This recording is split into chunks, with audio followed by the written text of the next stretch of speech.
But assuming all conditions are perfect, you take your hit inhaling, and before you even start exhaling, it's, oh my God, it's happening. And there's this sense of all of reality is dissolving and turning into pure energy.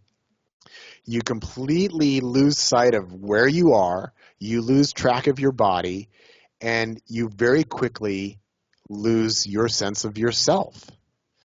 So for you, it's Igor. For me, it's Martin. And that just, it's like, oh my God, it's going away. And then that divide between subject and object, me and not me, self and not self, individual and world or universe and reality, that divide falls away. And everything presents as one unified totality. And this is often felt in the body as this energy of absolute love, or this sense of ecstasy, or this sense of perfection.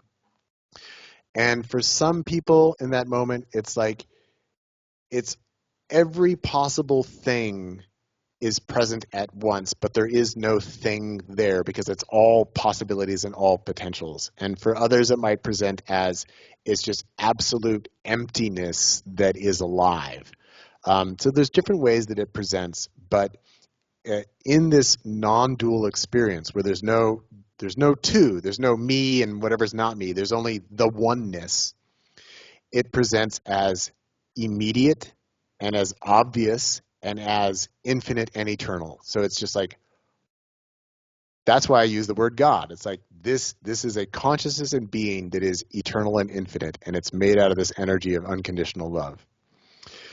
And even if that is achieved, that level of awareness, that will only last for maybe 10 or 15 minutes at the most, and then the energy starts to die down. And as the energy dies down, the energetic patterns of the ego are able to reform and reconstruct themselves.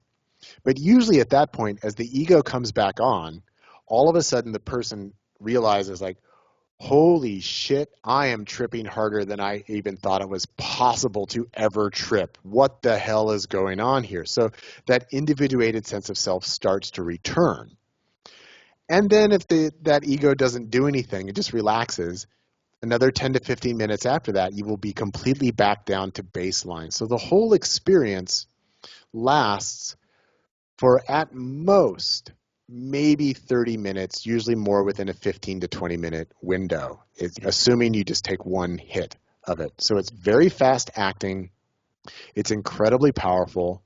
And it, more so than any other psychedelic, seems to have the ability to just completely disrupt and dissolve the habitual patterning of the ego. Whereas most psychedelics, they just disrupt the patterning of the ego.